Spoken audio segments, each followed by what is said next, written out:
हम लोग को राय है वो कोई भी पार्टी से लड़े हम लोग उनके समर्थन में साथ है, जब तक रहेंगे तब तक साथ है। लगी थी जो सिमरी बख्तियारपुर में एक अफसरशाही और भ्रष्टाचार का जो बहुत बड़ा एक नेटवर्क चल रहा है, वो सारा नेटवर्क समाप्त हो जाता, जो सिर्फ लोग माननीय विधायक जी में देखते थे।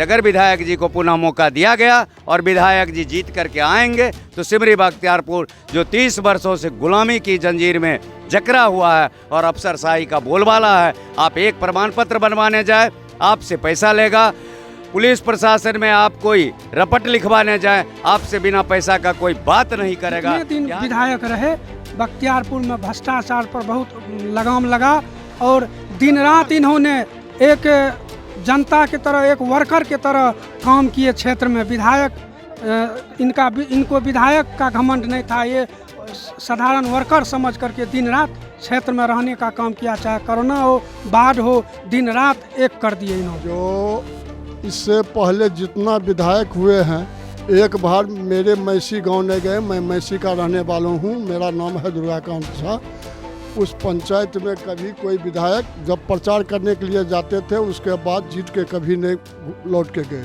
लेकिन जफर साहब ने 6 महीना में 25 बार मैसी तो ज़रूर गए, चाहे कोरोना हो चाहे कोई भी बीमारी हो, लेकिन ये हर घर जा कर के सबसे पूछते रहते थे जो क्या जो गरीब सब रोड पर घूम रहा था, गुंजन देवी थी, विनोद यादव था, रितेश रंजन था, मीर रिजवान था, ये सब कैंडिडेट थे। उसी को किसी को दे देता तो लगता कि हाँ राजद के कार्यकर्ता को दिया गया। लेकिन आपने तो मनसा ही पाल लिया था कि टिकट हम देना है पूंजीपति को। फिर कारण क्या है? जो कभी राजद में नहीं रहा, जो कहता था कि राजद का फ्यूचर ही नहीं है, वैसे व्यक्ति को आपने टिकट दिया कर दिया। आपने एक सिंबल इसी को देना है, इसी को लड़ाना है, तो आप सिंबल दे देते, दे करके क्षेत्र में भेज देते हो, 10 दिन अपना काम करता। लेकिन 3:30 बजे रात में मुझको कहते हैं कि आपको सिंबल देंगे और 3:30 बजे दिन में उसको देते हैं। इसके पीछे क्या रहा? 3 बजे रात में मुझको कहते हैं सिंबल देंगे और 3:30 बजे दिन में उसको सिंबल देते हैं। इसके पीछे निश्चित रूप से पैसे का खेल है। 5 साल पहले लोजपा से चुनाव लड़के आया और 5 साल में एक दिन क्षेत्र नहीं आया।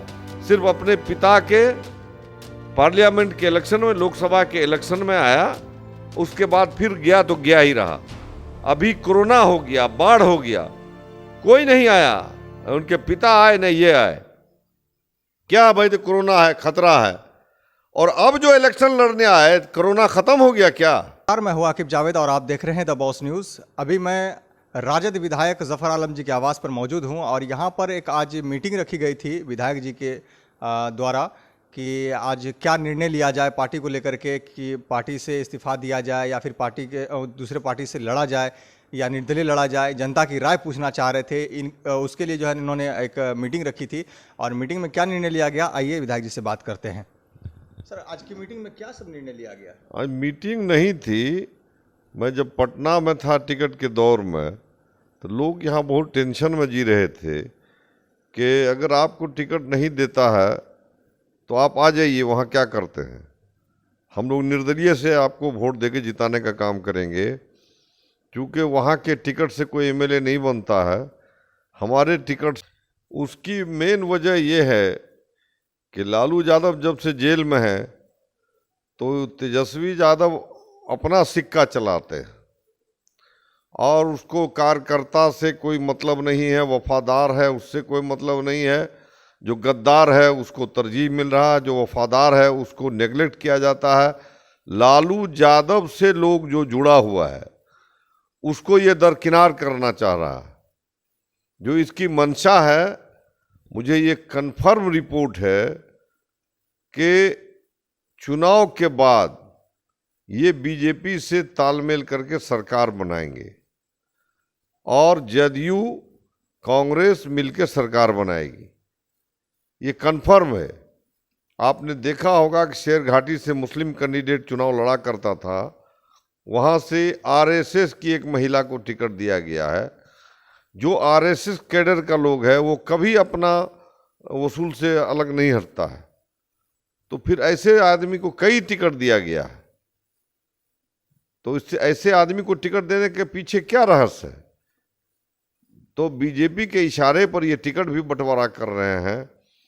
ठीक है, हम जफर आलम को टिकट काटने का वजह तो बता दें। मैंने पूछा कि किस वजह से मेरा टिकट कट रहा है। 11 महीना अभी चुनाव को हुआ है, 6.5 महीना के करीब कोरोना में लॉकडाउन में गया, 2 महीना के करीब विधानसभा का सत्र और उसकी तैयारी में लगा, 2-2.5 महीना में मैंने कौन सा ऐसा जुर्म कर दिया जो 71,000 71,000 वोट लाने वाले ने 15,500 से जीत दर्ज किया, जबकि पूरी बिहार सरकार बैठी हुई थी सिमरी बख्तियारपुर में।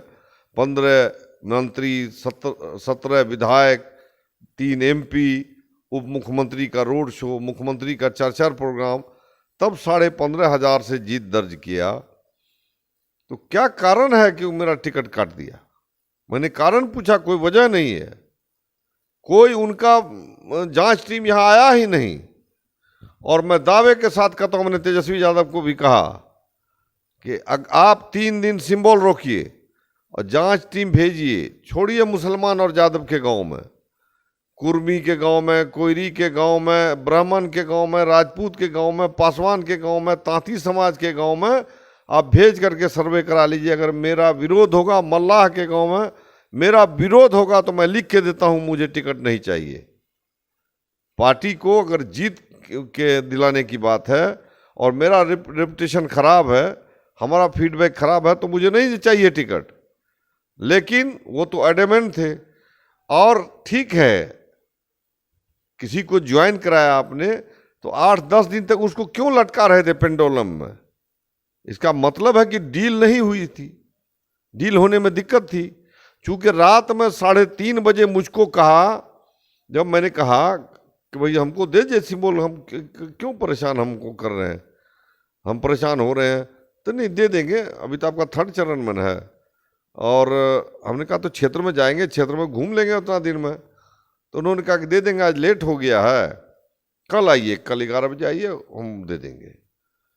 तो उसके बाद जब वो जाने लगे मेल मिडलिंग की तरफ 100-150 फीट चले गए, तो मैंने कहा तो उनके स्टाफ लोगों को, PS वगैरह को, कि भाई आखिर मेरा क्या है गलती जो मेरा सिंबल काटा जा रहा। तो तेजस्वी जी लौट गए और लौट गए तो कहा, किसने कह दिया आपका सिंबल काटा जा रहा है? गलत बात है, क्यों आपका सिंबल काटेंगे हम?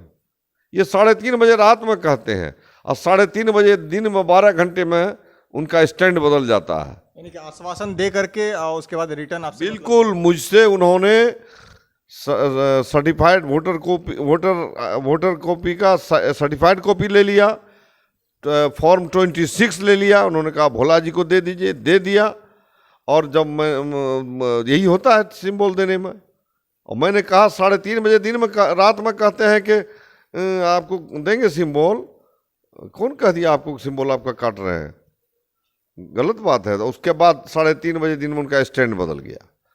तो जो नेता इतनी बड़ी पार्टी का हो, उसका स्टैंड घंटे घंटे बदलता हो, आखिर क्या कारण है उसके पीछे? अभी देखिए, सहरसा जिला में राजद समाप्त हो गया। राजद में अरुण बाबू MLA थे, उनका टिकट काट दिया।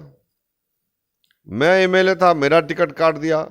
गफूर साहब सिटिंग MLA थे, उनका बेटा जो है सो दावेदार था और वाजिब उसका अधिकार भी बनता है। पार्टी का भी सिद्धांत है कि जो MLA सिटिंग डेथ कर गया, उसके बेटा या बेटी या उसकी पत्नी को टिकट दिया जाता है।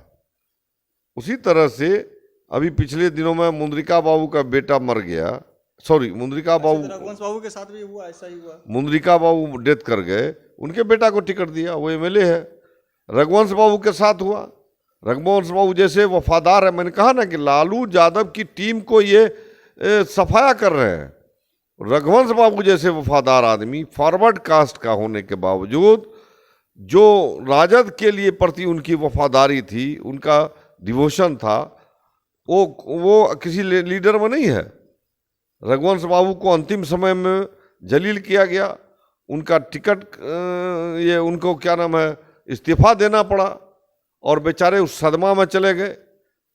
शरद यादव जी ने NRC के मामले में और कुछ मामले में वो विरोध किया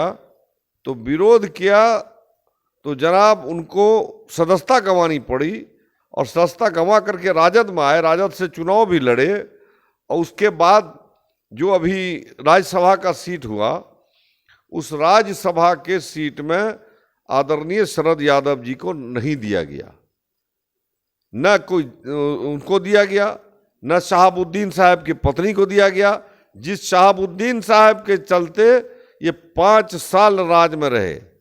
5 साल ही नहीं बल्कि 10 साल, 5 साल वो 2000 से 2005 और 2004 से 2009 तक दिल्ली में मंत्री बने रहे, वो ड्यू टू शहाबुद्दीन। लेकिन आज वो मुसीबत में है, जेल में बंद है, उनको ज़रूरत है अभी इस पद की, तो उनके साथ भी वही रवैया किया गया, उनकी पत्नी को नहीं दिया गया। तो ऐसे में तो आनंद मोहन की पत्नी को दिया, वो भी जेल में है, आनंद मोहन की पत्नी को दिया गया और शहाबुद्दीन की पत्नी को नहीं दिया जाता है। ऐसे में मतलब क्या मतलब भेदभाव हो रहा है किसी के साथ? हाँ, इनका भेदभाव हो रहा। मैंने कहा ना कि अगली सरकार अगर बनती है, जिसकी उम्मीद नहीं है, तो बीजेपी और राजद की सरकार बनेगी। आप कहीं लिख लीजिएगा, मैं दावे के साथ कहता हूं। और इनकी बात प्रत्येक दिन बीजेपी के लीडर से होती है, चिराग पासवान से होती है, और वहाँ 2-4 लोग इनके लैपटॉप पर बैठे हुए हैं, जो लैपटॉप से ही इनकी सरकार को बना दिए, और ये मुख्यमंत्री बन गए हैं सिर शपथ ग्रहण की देर। तो ये ख्वाब अगर देख रहे हैं, वफादार को हटा करके गद्दार को जगह दे रहे हैं, तो इस पार्टी का सर्वनाश हो जाएगा, सत्यानाश हो जाएगा। आप देख लीजिएगा सहरसा में जो स्थिति है, लवली आनंद को भी बेइज्जत करने का काम किया। पहले इनको सुपौल दे दिया, सुपौल में ये अपना काम शुरू कर दिया। उसके बाद यहाँ अरुण बाबू का टिकट काट के रामदेव तांती को दे दिया, शर्मा को दे दिया, और फिर उसके बाद जो लवली आनंद जी को दे दिया गया। कोई दिक्कत नहीं है, लेकिन लवली आनंद जी को तब दिया गया जब एक यादव का टिकट कटा तो शर्मा को दिया, शर्मा का टिकट काट के इनको दिया गया। अब ये लवली आनंद को टिकट देके हराना चाहते हैं कि जिताना चाहते हैं, ये मनसा आप लोग समझ लीजिए कि यादव भी अब विरोध करेगा और शर्मा भी विरोध करेगा। ये बेचारी महिला होकर के क्या करेगी? तो ये स्थिति है। वहाँ गफूर साहब के बेटा को नहीं दिया गया, चाहे सहरसा में हो, बख्तियारपुर में हो या महसी में हो। 3 में अगर मुझे भी नहीं दिया गया, किसी कार्यकर्ता को दे देते। 4-5 कार्यकर्ता परेशान थे, किसी को नहीं दिया गया। एक इंपोर्ट किया गया, अपनी मन के लायक कैंडिडेट किया, जो पैसा वाला है उन्हीं को चुना। जो गरीब सब रोड पर घूम रहा था, गुंजन देवी थी, विनोद यादव था, रितेश रंजन था, मीर रिजवान था, ये सब कैंडिडेट थे। उसी को किसी को दे देता तो लगता कि हाँ राजद के कार्यकर्ता को दिया गया। लेकिन आपने तो मनसा ही पाल लिया था कि टिकट हम देना है पूंजीपति को। आखिर कारण क्या है? जो कभी राजद में नहीं रहा, जो कहता था कि राजद का फ्यूचर ही नहीं है, वैसे व्यक्ति को आपने टिकट दिया। इसका मतलब क्या है? हमको यही समझा दीजिए। कुछ कार्यकर्ता की नाराजगी अभी भी है कि उनका बोलना था कि अगर विधायक जी का टिकट कटा था तो हम कार्यकर्ताओं में से किसी को एक को टिकट मिलना चाहिए था, मगर उन्होंने ना कार्यकर्ता को टिकट देने का काम किया और ना जो 32 साल से 30 साल से सेवा किए सिटिंग विधायक भी रहे उनको भी देने का काम नहीं किया, और थर्ड फ्रंट को ला करके उतार दिया गया। ऐसे में क्या बोलना चाहेंगे? यहाँ राष्ट्रीय जनता दल नाम का कोई चीज़ था नहीं। यहाँ 2 धड़ा 1952 से है। जब राजद अलग हुआ जनता दल से, तो मैंने इस पार्टी को खड़ा किया और एक एक ईंट जोड़ करके मकान बनाने का काम किया, जिसका फल आप लोगों को 2019 के उपचुनाव में लगा।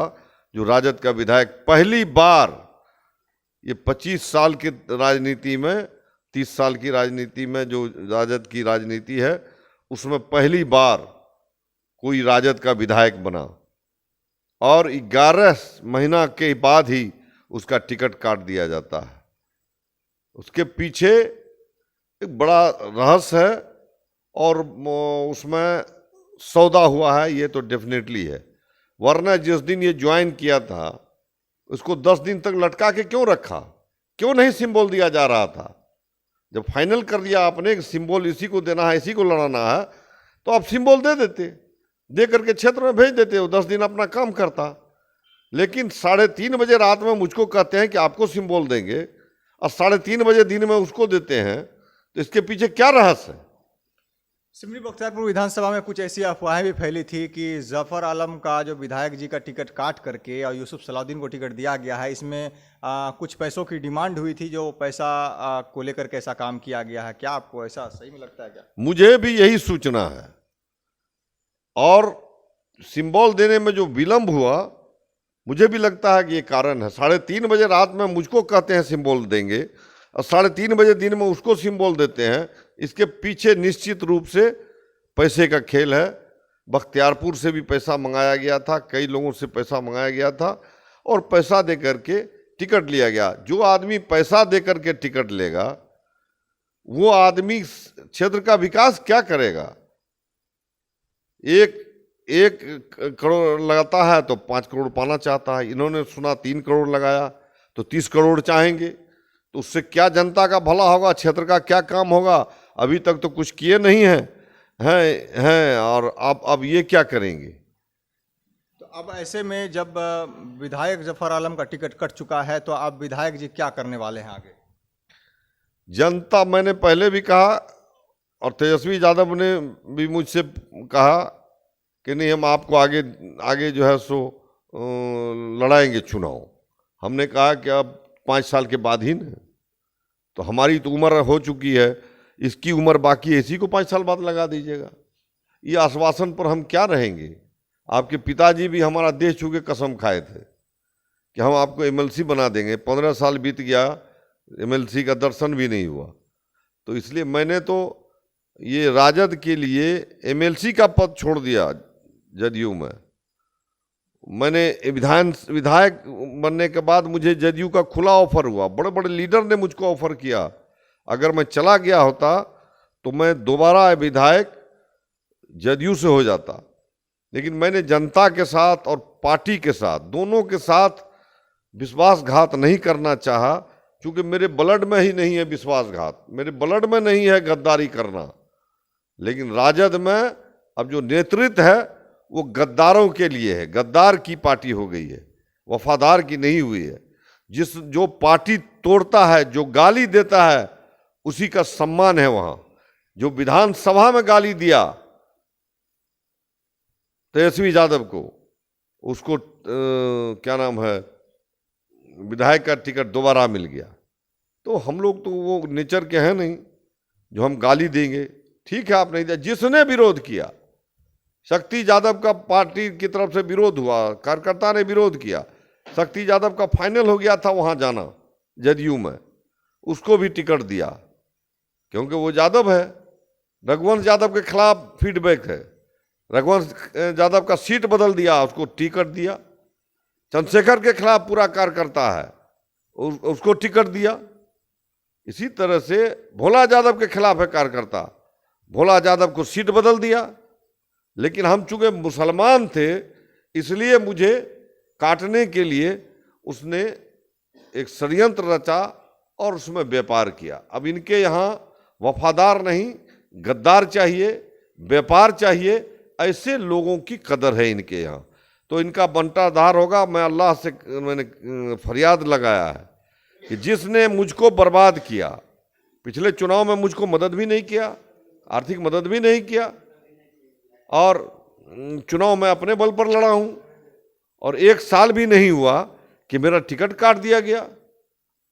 जिस कार्यकर्ता को मैंने पाल के रखा, जोग के रखा, दुख दर्द में साथ दिया मैंने भी और उसने भी, वैसे कार्यकर्ता का क्या होगा? किसी को जो कैंडिडेट दिया उससे कभी मुलाकात होगी क्या? 10 नवंबर के बाद ये लोग तरस जाएगा दर्शन के लिए। ये खुली किताब, आप भी जानते हैं, पूरा बख्तियारपुर जानता है कि 5 साल पहले लोजपा से चुनाव लड़के आया और 5 साल में एक दिन क्षेत्र नहीं आया। सिर्फ अपने पिता के पार्लियामेंट के इलेक्शन में, लोकसभा के इलेक्शन में आया, उसके बाद फिर गया तो गया ही रहा। अभी कोरोना हो गया, बाढ़ हो गया, कोई नहीं आया। उनके पिता आए न ये आए। क्या भाई, तो कोरोना है, खतरा है। और अब जो इलेक्शन लड़ने आए, कोरोना खत्म हो गया क्या? तो ये स्थिति है। अपने स्वार्थ में इनका कोरोना आता है, अपने स्वार्थ में कोरोना जाता है। ये हर काम स्वार्थ के लिए ही करते हैं। ये बन के क्या करेंगे? अगर खुदा न खास्ता लोगों ने बना दिया तो उस दिन सिमरी बख्तियारपुर का दुर्भाग्य होगा कि एक पैरवी के लिए लोग तरस जाएगा। आज तरस रहा है ना। तो इसलिए मोदी लहर में वो जीत गए दोबारा, भी 2 बार मोदी लहर में जीत गए। ऐसे लोग को जनता नकार देगी। और अगर दुर्भाग्य होगा सिमरी बख्तियारपुर का तो जनता उसको मदद करेगी। जनता को फैसला करना है कि सिमरी बख्तियारपुर में सेवा करने वाला विधायक चाहिए या मेवा खाने वाला चाहिए, पटना में सोने वाला चाहिए या बख्तियारपुर में रात दिन क्षेत्र में घूमने वाला चाहिए। ये सिमरी बख्तियारपुर की हमारी भोली भाली जनता को तय करना है। तो अब ऐसे में जब टिकट कट गया है तो अब किस पार्टी से अब आप लड़ेंगे, ये बताइए। लोगों का फैसला हुआ कि जन अधिकार पार्टी से लड़ना चाहिए, क्योंकि पप्पू यादव भी रात दिन पब्लिक के बीच घूमते हैं, पीड़ितों का दर्द सुनते हैं, उसकी मदद करते हैं।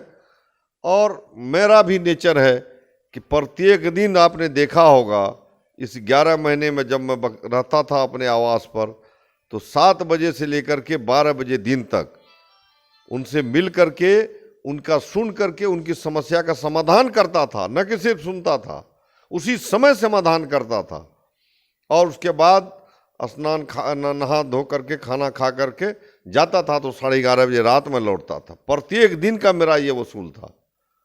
तो मैं भी जनता की सेवा करता हूँ, पप्पू जी भी करते हैं, दोनों मिलके करेंगे, बख्तियारपुर का कल्याण होगा। तो ये थे विधायक जफर आलम जी थे, और इनका कहना था कि ये पप्पू यादव जी के पार्टी जन अधिकार पार्टी से चुनाव लड़ने जा रहे हैं। और इनका साफ साफ कहना है कि पप्पू जी भी गरीब के लिए लड़ते हैं और हम भी गरीब के लिए लगातार लड़ते हैं। और लगातार कोरोना जैसी महामारी में, बाढ़ जैसी विकट स्थिति में हम लगातार जनता के साथ रहे हैं और जनता के साथ रहने का काम करेंगे। और दोनों मिल करके जो है जनता का बिल्कुल जो है आगे जो काम होगा वो काम करने का कोशिश करेंगे। फिलहाल आप देखते रहें द बॉस न्यूज़। अगर आप फेसबुक पर देख रहे हैं तो लाइक करें, शेयर करें, और यूट्यूब पर देख रहे हैं तो सब्सक्राइब करें। धन्यवाद।